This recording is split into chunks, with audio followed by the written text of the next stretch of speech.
Hey everyone, this is Steve, and we are joined once again by Lord British, or Richard Garriott. And today we're talking about some of your legacy. Yeah. So you and your team brought a lot of innovation to the games industry, especially when it comes to RPGs and MMOs. So what was sort of the start of all of that? Yeah, well, of course, these gray hairs can tell you that, or if you Wikipedia it, you'll see that I've been around for about as long as anybody has been around in this industry.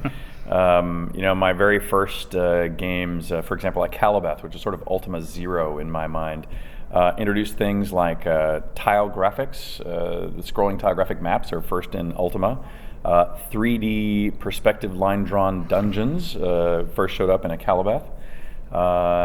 If you go a little bit further forward, the word avatar, which is now obviously quite common in our games industry. In Shroud of the Avatar. And in Shroud of the Avatar. In fact, I wanted to use the word avatar in Shroud of the Avatar specifically to help reinforce that data point that prior to Ultima 4, which was called Quest of the Avatar, your character in a game was called your character, and you might be playing the character of Conan the Barbarian. With Ultima 4, since it was a game about virtue, I wanted it to be you in the virtual world, Sure. and so I used the Sanskrit word avatar. Then, as you mentioned, the term MMORPGs is really credited to the team and I for Ultima Online. I think I actually get credit on the internet, but I'm not sure it was actually me, but it was somewhere within myself or Star or some of the other team members that first used that term. Was that under Origin Systems, these Correct. games? Yeah, everything we've mentioned has been under Origin. My brother and I started to form Origin in '82, although I think our incorporation formally was 1983. And of course, some other big names from Origin would include Warren Spector, Chris Roberts. Yep, and there's probably the two other biggest names. Tony Zurevec also did the Crusader series, another I think particularly popular one. But yeah, Origin, when we settled in Austin, Texas, we were the only entertainment software company within probably 1,000 miles. And so if you wanted to be in the games industry, some of the other early California companies might be too far away. There were a couple of companies on the East Coast. But if you were in the middle of the United States, or especially if you were in the southern part of the United States, everyone came to Origin. Which is how we got a hold of Chris.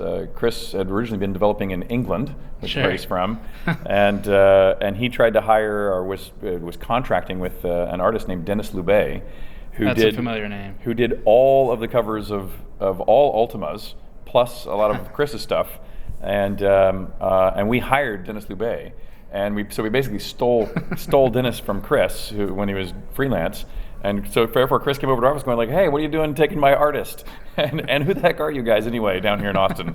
Because his parents were living in Austin, still do. Okay. And so we said, look, if you want to work with Dennis, just let's all work together. In terms of items you created or contributed to with the creation, there's we went over Avatar. Previously at CES talked about the word shard as it pertains to servers. Yeah, and in fact, shard is an interesting one too because if you go to a database convention and they talk about keeping databases duplicated on like the East Coast or the West Coast, they'll call them shards. But they'll have no idea that term comes from Ultima Online. and the reason why that term exists, that now especially all MMOs use that. If they have a copy of the server set, I'm on the East Coast shard or the West Coast shard. When we designed Ultima Online, EA's sales projections for the lifetime of the product was 30,000 units. And we thought, oh, that's just way too low. They're wrong. It'll be maybe 100,000. And we said, well, in case we're wildly successful, we'll build a world that if we sold 1 million copies in lifetime, we'll build Britannia to hold that many people, which means concurrently maybe 100,000 people playing, or 10 to 100,000 people. And then when we had people sign up for the beta, we had way more people sign up for the beta.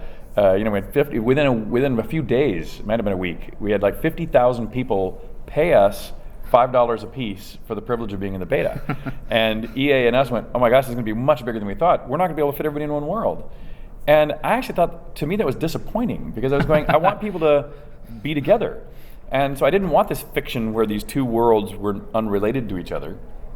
And so I invented the term shards because at the end of Ultima 1, Mundane the evil wizard is immortal due to the existence of his gem of immortality. And so the way you kill him is you first destroy the gem and break it into shards. And the theory was that upon that breaking of this super powerful magical artifact, a copy of the world was kept in each shard. You would join one shard, I would join another, but maybe someday we'll reunite the shards, and so therefore we're really part of the same world. It's a very clever in-fiction adaptation. Yeah, so but it's just an arbitrary word, shard, but now it's literally used by all of online gaming. So we've got shards, which have affected industries outside of gaming.